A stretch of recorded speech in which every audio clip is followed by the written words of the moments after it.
All right, everybody, here we go. Second to the last show. This show is a repeat, by the way. And you may have already seen this show, Navigators of the Pacific. How many people, by the way, have seen this show? You have? Okay. You want to see it again? You do? Okay. All right, here we go. We're going to do it. Are those side screens on? Perfect. Let's jump into this. This is a story of the Polynesian navigators. And it's the story of how all of these islands in Polynesia were populated. And the question was, how did these people get to these islands? And I love telling this story at this particular point. And I'm glad you're here to see it again if you've already seen it. Because now you really do have a feel for how big this ocean is and how expansive it is. You have a feel for how you can travel for day after day after day. And remember, the Polynesians, they were traveling at 7, 8 miles an hour. We've been traveling at 20 miles an hour. Imagine them going through these waters and not knowing where they were going. And the big question was, how were they able to navigate these islands? And we're going to go through that story, and then we're going to talk about how we figured out how they did this, because it remained a mystery really until the 1970s. And before that, there were hypotheses, but none of those were correct. And the truth of the matter is probably one of the greatest adventure stories ever told, and we're going to do it right now. Colonization of the Pacific Islands, one of the greatest human adventures, as we said, of all time. How many people have seen the movie Moana? This is the story of Moana. Disney, as usual, did a pretty fantastic job of that. Well, thousands of years ago, when most of the European sailors were just hugging the coast, the peoples of the Pacific held the knowledge and skills to explore the largest ocean in the world. And how big is the Pacific Ocean? Just as a reminder, you can take all of the continents on the planet and you can fit them in the Pacific Ocean. And just think about that. That's North, South America, Africa, Eurasia, all of those land masses, put them in the Pacific Ocean and still have room for another continent. That's how big this place is. And they were master navigators of this, thousands of years before the Europeans even knew this ocean existed. No compasses, obviously, no radar, no scientific instruments to help them. The largest cruise ships now in the world, they hold over 8,000 passengers. That includes crew as well. And they navigate, the bridge looks like this. How many people have seen the bridge on this ship, or any ship for that matter? All those scientific instruments, you don't see any charts on the table. They still have charts. They're in a cupboard there up on the bridge, but nobody uses them anymore for navigating. But before this, before these giant cruise ships and so forth, the great Polynesian navigators, they used ancient traditions and skills to navigate. They set forth against the wind, the waves. They would travel thousands of miles on the world's largest ocean. They would find these islands, and then they would begin traveling back and forth between these islands and populating. There are thousands of islands here in the Pacific Ocean, and they would just move from island to island, populating them. We call this area the Polynesian Triangle. It's got four corners on it. It's got New Zealand, Easter Island, and Hawaii up at the very top. And those 4 points delineate the expanse of what we call Polynesia. We can further break it down and call this whole area here, including some other islands, we call it Oceania, and it includes Micronesia, Polynesia, Melanesia, all of these island groups that are here. And the Polynesians populated almost all of these islands. And there are the 3 corners right there. Here's what current information tells us about this. About 5,000 years ago, a group of people left from, let me grab my little pointer here, left from this area, which is right around Taiwan, interestingly. And they moved, and they passed through these islands. This is Sulawesi, Indonesia, and they came down to the Solomon Islands, Fiji, moved out here to the Marquesas Islands, to Tahiti, And at some point, they moved from Tahiti up to Hawaii.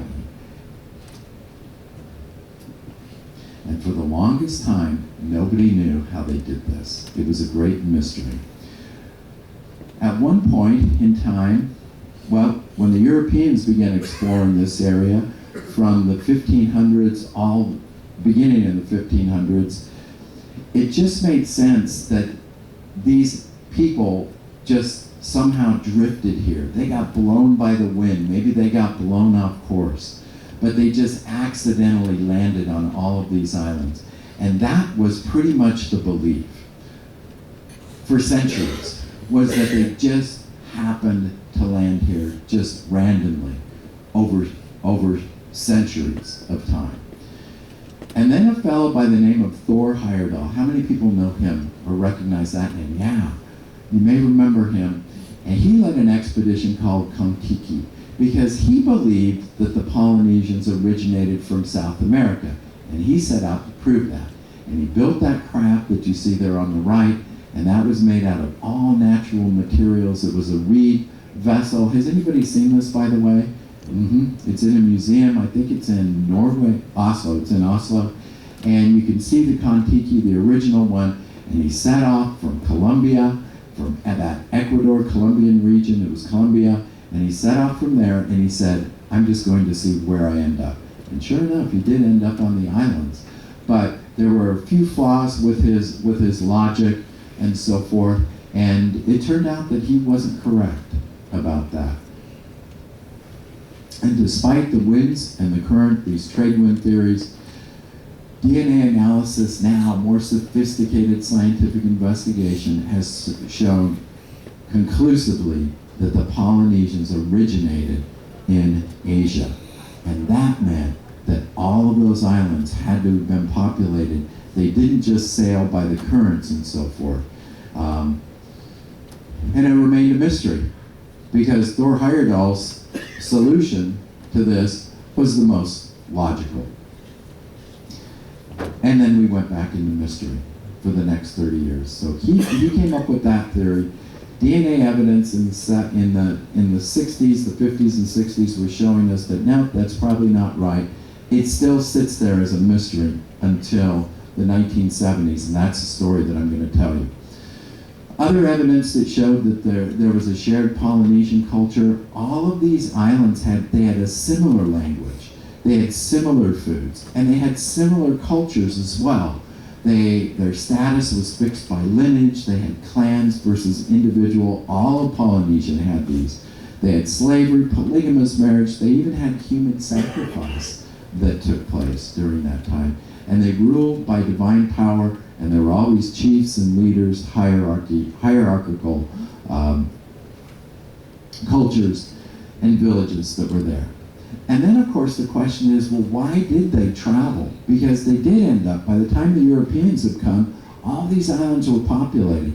And the question still remains, no one has the answer to that question because they didn't have a written language. They didn't have as we do as the Egypts, going all the way back to the Egyptians and all the European cultures, they had no written language.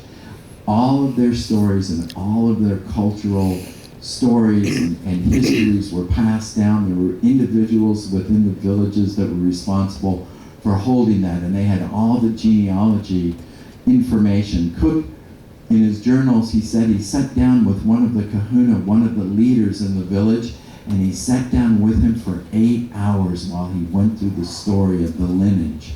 That's the kind of memory that these individuals have. Why did they travel? Nobody knows. Why you would leave this perfectly good island. And the only thing I can think of is you just imagine about us, why would we leave? You know, why do we move from place to place? Sometimes it's for a new job, sometimes for better opportunities. Sometimes there are wars that are taking place and people get pushed out of those regions. Who knows? We don't know why they do. Yeah. You don't think that inherent in all people that they want to explore? I do to a certain degree. I think that is true. It is, for sure. And it could have just been that. That's as good as an answer as any. And they may just have said, what is beyond death? And they had the capability to do it. So that certainly could have been it. For sure, their journey was not easy. There was a lot of trial and error that took place. I'm sure everybody didn't make it and survive it. We know the Marquesans were the first to arrive in the Hawaiian Islands, and that was about 300 AD. And that was the first wave that came in. The second wave came from Tahiti at about 1100. And this is the current thought on this, based on archaeological evidence. And they brought with them their crops, their gods, and their traditions. Remember, these islands are all volcanic, and when they arrive on an island, many of the foods that they normally would look for are not on those islands. They brought taro, they brought breadfruit, they brought coconuts with them to plant. They didn't know if they were going to have coconuts there. All these crops they had to bring with them. And we know that they traveled in these double-hulled voyaging canoes that you see up there to the right. And that, on the left, that's Pele, and you can see the lava, that's her hair coming out. And she is the creator of land, and she's also the destroyer of land as well. Well, by 1200 AD, all of the islands of Polynesia are inhabited by these seafaring people. The last islands to be in that Polynesian triangle to be inhabited, it wasn't Rapa Nui, which is Easter Island, and it wasn't Hawaii up at the north. It was New Zealand, was the very last island to be populated in that triangle. We know also that they had contact with the Americas, and this is part of the reason why Thor Heyerdahl really believed that all of these Polynesians had come from South America, because they found something that originated, a food that originated in South America, and it was the sweet potato.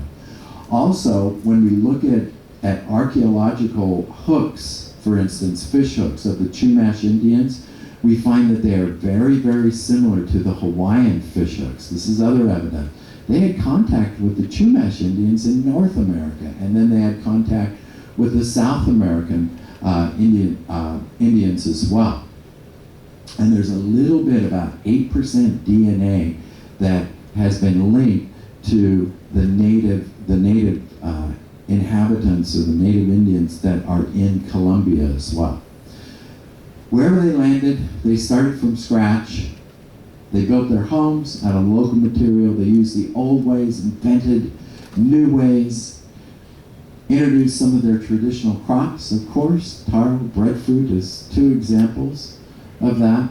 And then once they settled in these islands, it seems the evidence shows that they stopped doing these long distance voyages.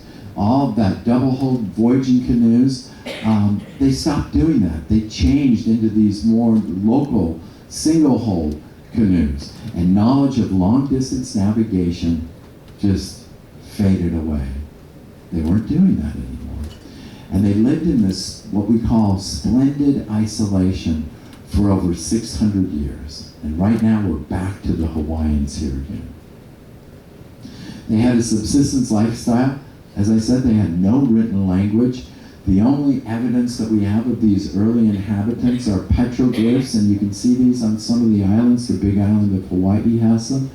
And they had a feudal system where they had chiefs. There's some of the petroglyphs that you can see on the big island. And then they lived in these, they had these townships, and they called that Upua'a. Upua'a. Did anybody see one of those signs when you were in Honolulu? They were there. I bet you walked right by them. And this was land, it was controlled by a chief, went all the way to the tops of the mountains, came all the way down to the shore, and included all of those little areas where they could fish, they could grow taro, a little bit higher, they could grow their breadfruit, all of their crops along here. And the chief was in charge of that, and then all of the villagers, all of the common people would farm that land, and they were accountable to the chief. There's one of those signs. Does anybody remember seeing that? Those are signs. Yeah, those signs, they're using that old term. And this is the Ahupua'a of Honolulu. And it's just like a town. It just basically means town. There were fish ponds as well, closer to the ocean. And these ponds were set up so that they could trap, if they had weirs where the water would come in, it would bring fish in. They could also grow, and if the fish were small, they would keep those fish, they would feed them in there until they were big enough. And this is how they would get some of their proteins. They developed an aquaculture system. And it turns out we see these same systems all throughout Alaska. And you can see them, if you're ever up in Alaska, you can see them in Anchorage, all those different cities that you go to. You'll find these. And there are hundreds of these, if you know what to look for, all throughout all of the islands of Hawaii, including Oahu as well. Well, meanwhile, the Europeans, they hadn't even found the Pacific Ocean yet. Balboa, he was the first European explorer to see the Pacific Ocean in 1513. Magellan, a few years later, he was the first European to circumnavigate the globe through the oceans. Explorers such as Balboa, Magellan, Tasman, he was the one who discovered Tasmania, it's named after him, Bougainville, and Tahiti, and then of course Cook reached Polynesia, years stretching from the 15th to the 1700s, so over 200 years, the age of discovery. Spanish sailor Pedro Fernando de Quiros wrote, I want to say de, but that's French. De is Spanish, isn't it? Yeah, de Quiros. He said this, he said, these inhabitants must have drifted here by accident because of the course against the wind, the currents, and the waves. And that statement was the common belief for the next 200 years, was that it would be impossible. Because if you think about it, for the Westerners, the Europeans that are coming, these societies, these cultures look pretty primitive to them. It does not look like Westminster Abbey kinds of things. They look pretty primitive, and they're all subsistence cultures, and it was just assumed that these are very, very primitive people, and they just landed on these islands by accident. And it would have, logically, that certainly would have made sense. European powers, including Spain, Great Britain, France, Germany, Netherlands, and at that time they weren't the United States of America. Well, they colonized here most of Polynesia. And if you look at the flags here, you can see that little bits and pieces from other nations here, can't you? And especially if you look at the Union flag right here, you can see 1, 2, just as an example, 3, 4, 5, 6, 7. Is there another one on there as well? Yeah, and these are flags now of independent countries, and they've incorporated just a little bit. Do you remember the story of why Hawaii has the Union flag up there? From that? Well, the Hawaiian flag is this flag right here, and it's got 8 stripes, and each of those stripes stands for what? It stands for one of the 8 islands. And then you've got that Union flag that sits up there in the upper left-hand corner. And it kind of doesn't make sense. But the reason that flag is there is because King Kamehameha was good friends with George Vancouver, who was just a midshipman with Cook on 2 of his voyages. But after that, 18 years later, Vancouver came back again to Hawaii because Vancouver ended up going up to the Pacific Northwest and mapping everything that Cook had not had time to map. And in that, he was up there for 3 years, and every winter he would come back to Hawaii, and he became really good friends with King Kamehameha. And on his second voyage, or his second stay, or actually his last stay in Hawaii before going back, King Kamehameha said, do you think England would agree to accept Hawaii as a protectorate? And George Vancouver signed all the paperwork and did everything with King Kamehameha, and he said, yeah, I think we'll do it. And he went back to England, and it never passed. But before he left, he gave King Kamehameha a Union flag. And King Kamehameha, when he was coming up with a flag for the now United Hawaii, he incorporated that in the flag, and it stayed there. Continues to persist even today. That's what that looks like. A little bit about Cook. Yesterday we did that repeat story on him, but he plays a little bit of a part in here. At least part of his story does. As you know, he had those 3 voyages. On his 3rd voyage, he landed on the big island of Hawaii in January, and he was killed at Kealakekua Bay on the big island of Hawaii. Now, when Cook landed on this big island, yesterday we said that they thought that he was the god Lono because there was a legend the Hawaiians believed, and that was that Lono would return in a great sailing canoe. And of course that ship looked like a sailing canoe. And that when Lono returned, he would circle the island in a counterclockwise direction. And unfortunately, Cook fit both of those parts of the story. He lands, there are 7,000 Hawaiians there that are celebrating Lono this season. They think that he is the incarnation of Lono. And he gets treated like a god. He gets treated really, really well. He's staying there for 3 days. Finally, he's over.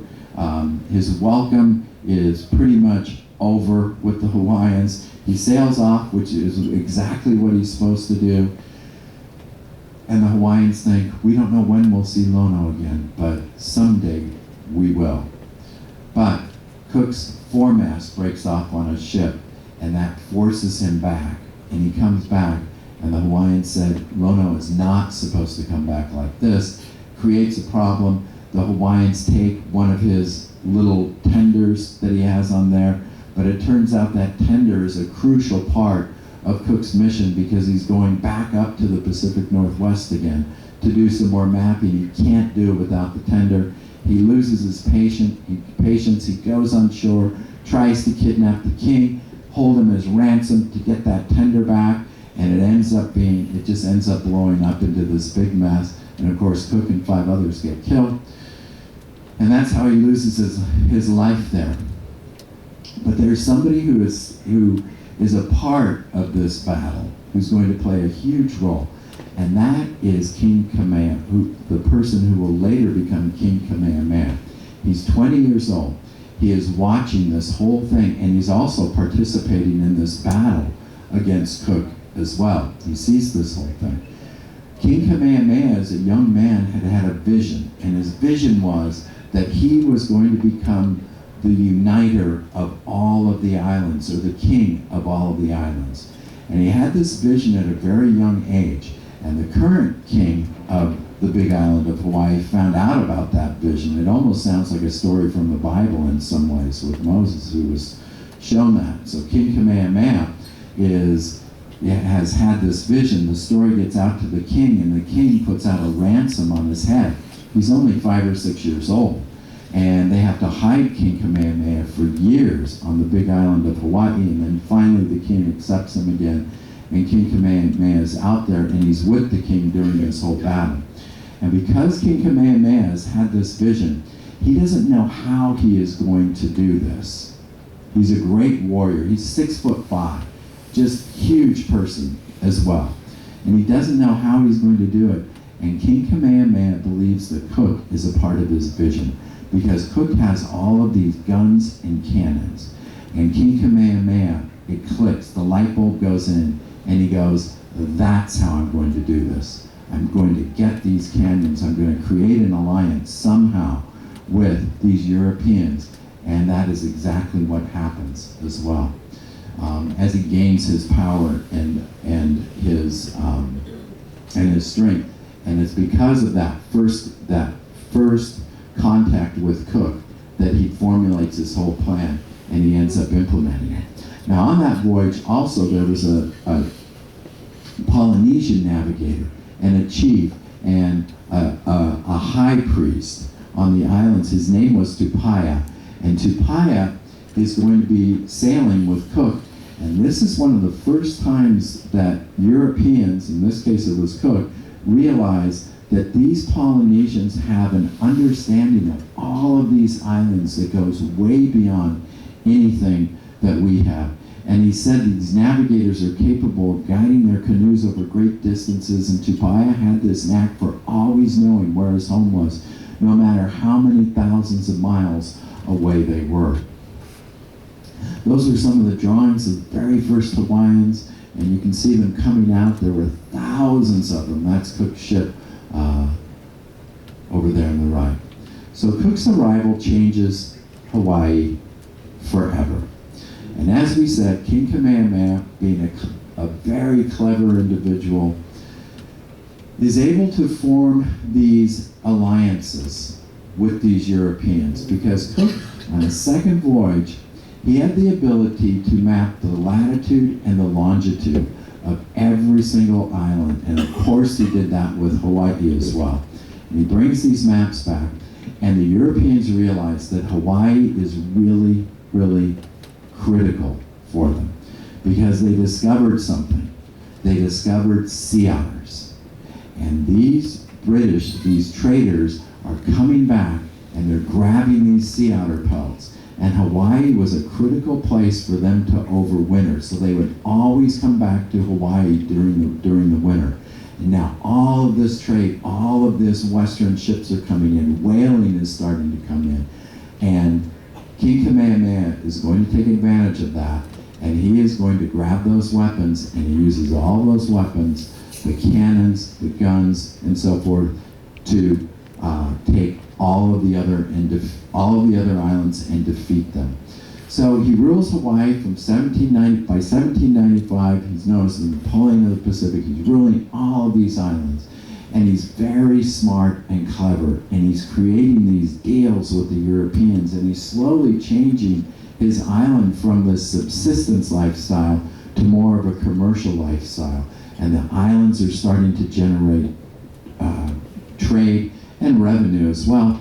He moves the capital to Honolulu, and that becomes the seat of the government. After King Kamehameha dies in 1819, he has 5 sons that the monarchy passes down to.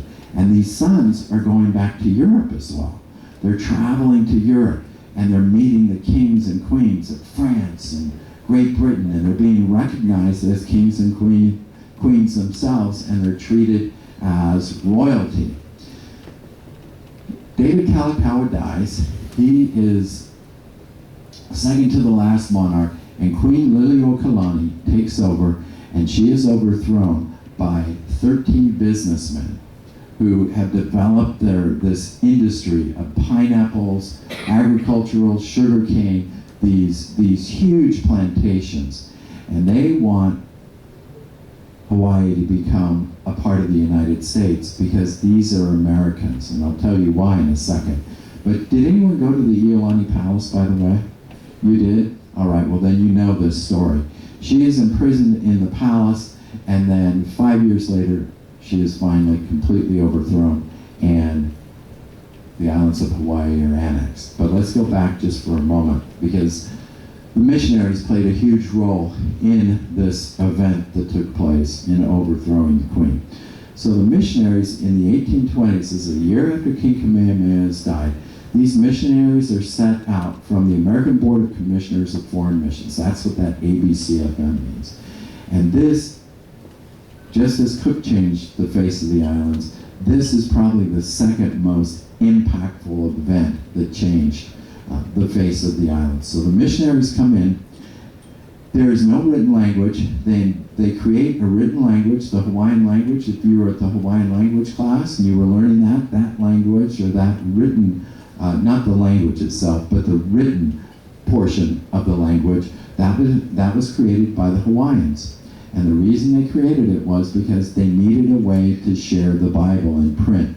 And this was the only way to do it. It took them about 3 years to create that language, and the first publication was the Bible from that. We say they came to do good, and they did really well. In 1863, the missions end. The ABCFM cuts off all their funding. Now, what are they going to do? They've been there for 30 years. They own land. They've had kids, lots of kids. There were 165, 167 missionaries during the course of that time that ended up on the islands. So what are they going to do? And none of them want to leave. Their kids don't know any other place, any other land. And they've been acquiring land. The monarchy has been giving them land. And they've been acquiring land. And they've realized as the mission was cutting off their fund, they needed to raise their own money. They have all this commerce and they see an opportunity. Many of them come from an agricultural background, and they're growing sugarcane. And they're growing these sugarcane plantations. And that crop is becoming more and more lucrative. So they start with sugarcane, and it just is, they're finding markets for this, and they're expanding. They don't have people to work the field, so what they start to do is they start to bring in these contract workers. And this is why Hawaii has such a varied demographic landscape, is because all of these people, they would come to Hawaii. Some of them would go home, but many of them would just stay. You had Filipinos, you had Portuguese, Japanese, Chinese workers. They're all coming in to work these fields. And then somebody figures out that they can also grow pineapple. And then pineapple comes in. The Dole pineapple. Anybody go to the Dole pineapple plantation? It's really cool. I went there again. I love it. And this is up in the higher field. So you got sugarcane down low, you've got the pineapple up high. And this industry is exploding. Lanai, that island, was all pineapple. Almost all the pineapple that was supplied to the U.S. and almost all of the sugarcane from the U.S. C&H, Freckles, all of those guys made their fortunes here in Hawaii. All right. This all leads to the takeover. These missionaries that came in, there were missionaries that came in from France and also Spain, but there were just a few. The most successful were the ones that were coming from New England, the Northeast. That's where the ABC-FM was. And they're coming in, they've established themselves, and now the monarchy is starting to see that they have lost a little bit of their power. And Queen Liliuokalani, she wanted to turn the clock back, but the course had already been set by that time. And you had these businessmen, there were 13 of them, and they said, we cannot turn the clock back. Hawaii needs to go, needs to become a state. We need to annex it. And one of the impetus to this was that U.S. Congress in 1888, they created a tariff on sugar. And they said that any country that is a foreign country now will not be given the trade, will not be able to sell their sugar to the U.S. without there being a tariff. And so all of these farmers here, all these businessmen are going, oh my gosh, we have got to become a part of the U.S. so that we can sell our goods, sell all of these products that we have without having a tariff. And that was probably the one key thing that set this in motion. These landowners, they created a provincial government. Grover Cleveland orders that land be given back to the Queen, and Dole says, no way, we're not doing it. First, we're not going to do it. And number two, you have no power over us, United States, because we are an independent republic. So you have no right to tell us to give this back. And of course they don't, and in 1900, Hawaii becomes a U.S. territory. And that changed Hawaii forever. 1920s, all this tourism, World War I changed Hawaii. World War II comes in.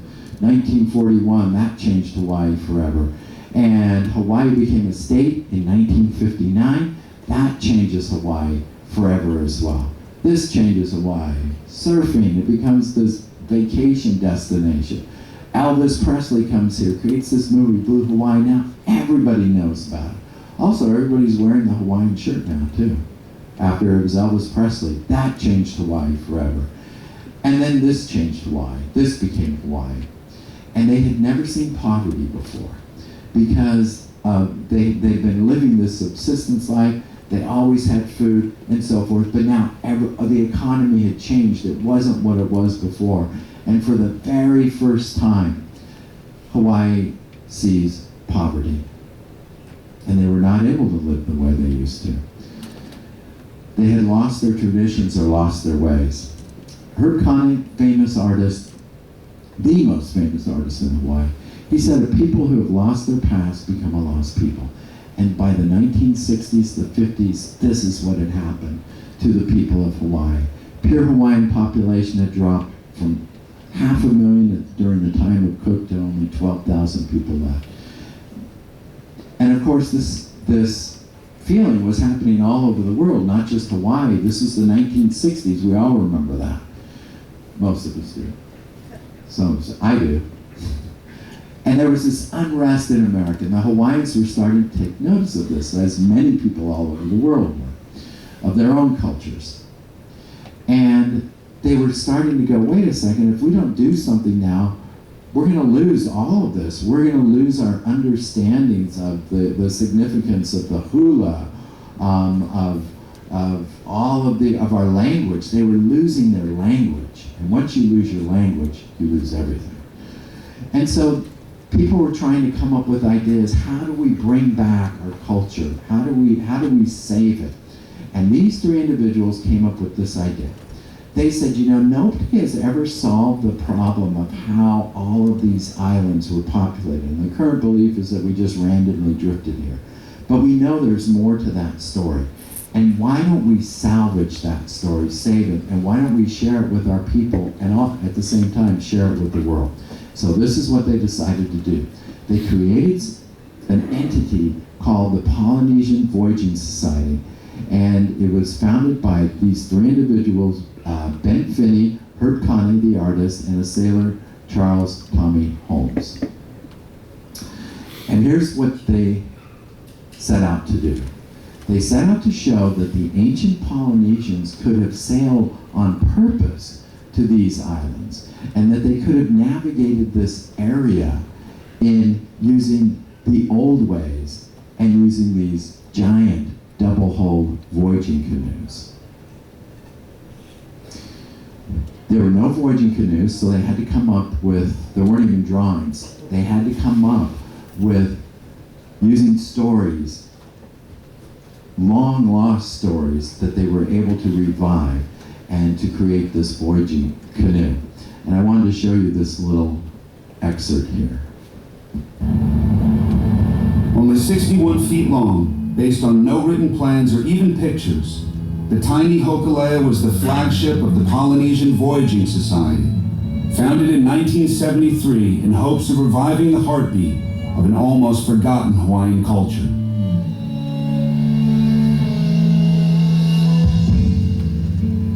Hokulea was a conduit for hope. It was a conduit for healing. It goes back to the crushing of the Native Hawaiian people in the last 200 years.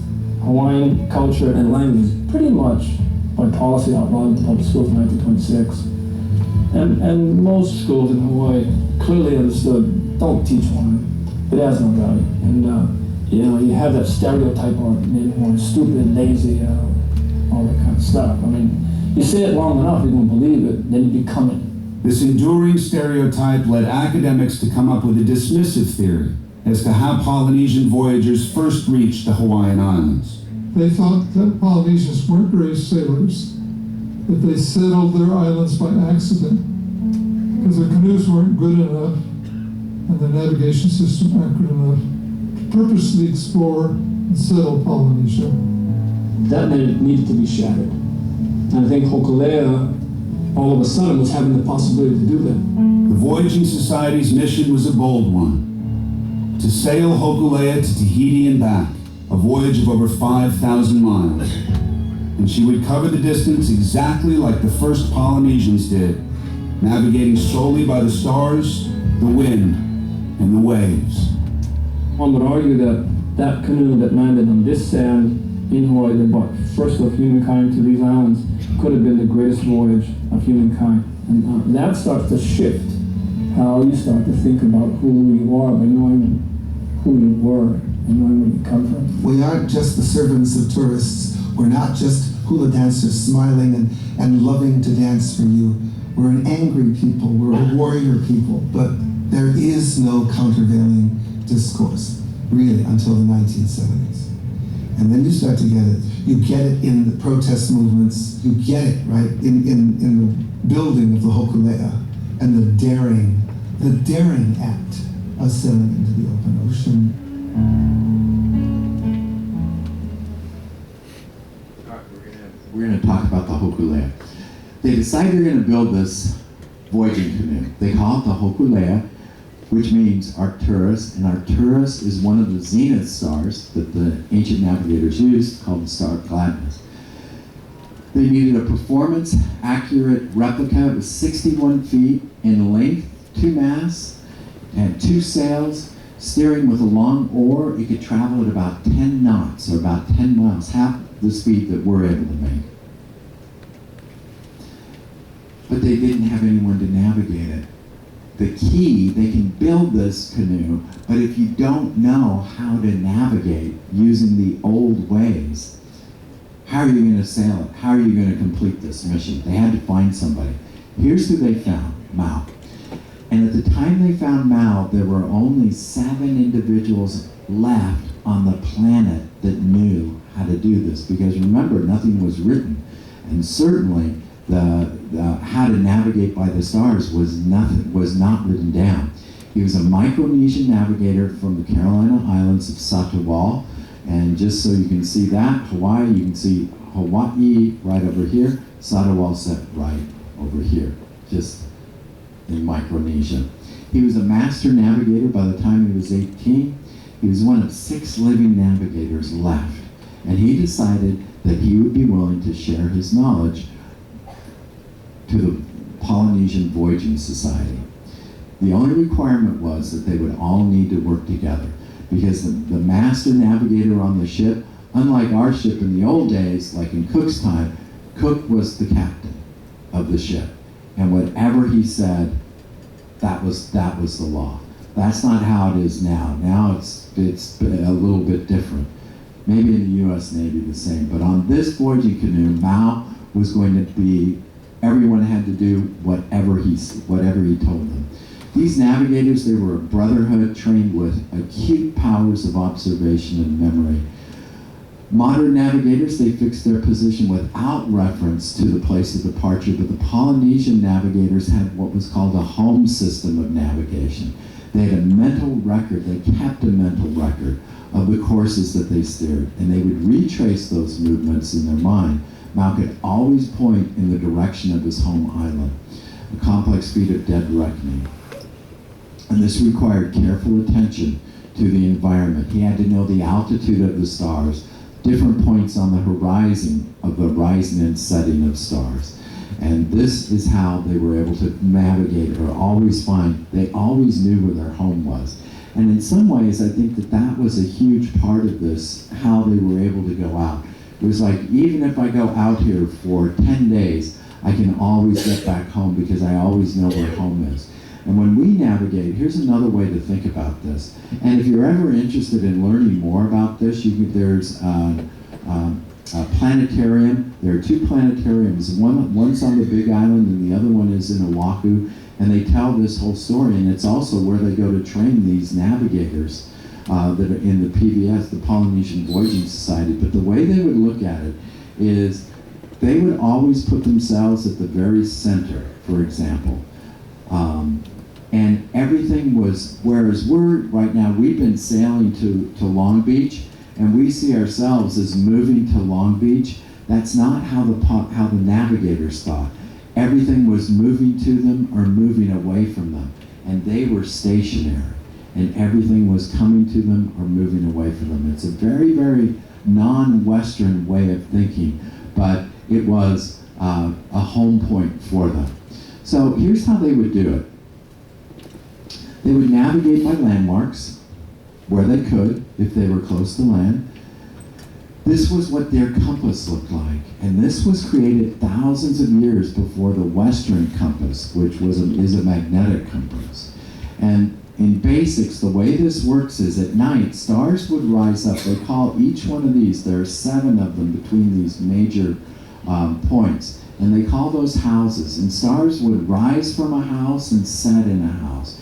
And depending on the house, and the house would be like this, the haka Hakka House, and you had the Hakka House over here. This would be a star that would be rising and setting very, very low on the horizon, whereas these stars in the House of La would be going much higher.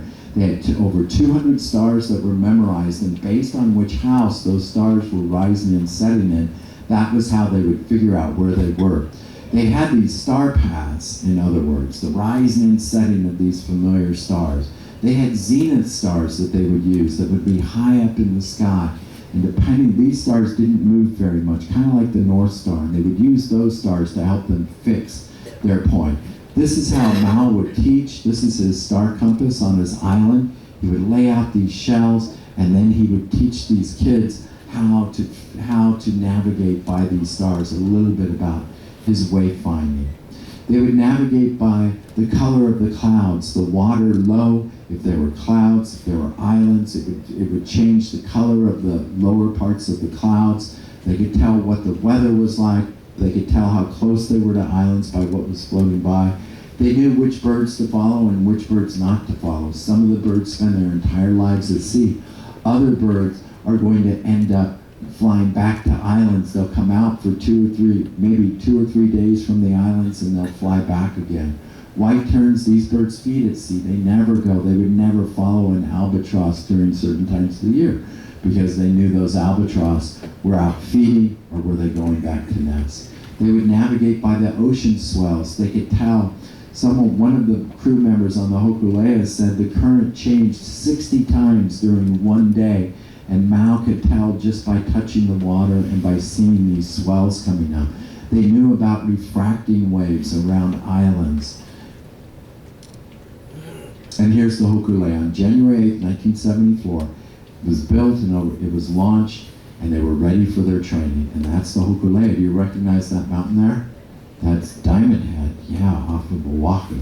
Here they are, getting ready to launch the canoe, and now they're going to train for months and months and months because Mao wants to get them ready for this voyage. So they train, they go through different ceremonies, they sail around this island, and people are just watching. No one has seen a voyaging canoe for hundreds of years. And they're just watching this and wondering, what are they going to do? So after over a year of training, they're ready to leave Hawaii for Tahiti. They are not carrying any compass. They're not carrying any extra supplies. There's no vessel that is following them, nothing.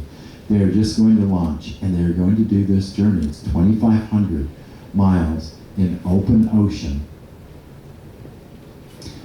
After 31 days, they arrive in Tahiti.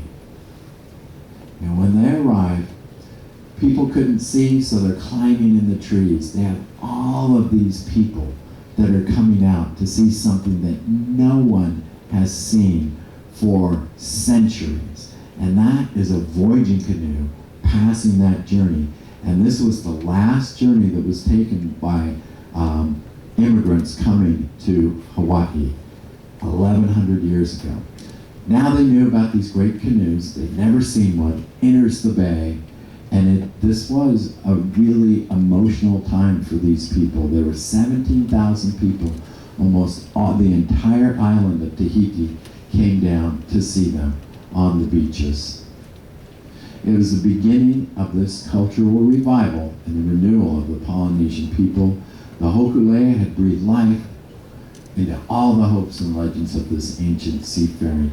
And the pathway to Tahiti had been reopened, and they had shown that these navigators, these wayfarers, were truly able to navigate, and they were truly, they did not sail by chance, but they sailed with intention. They just sailed with a knowledge that was unknown.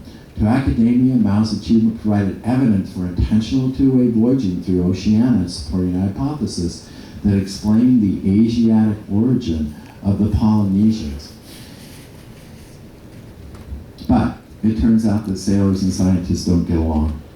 They fought, and that was Mao's #1 rule.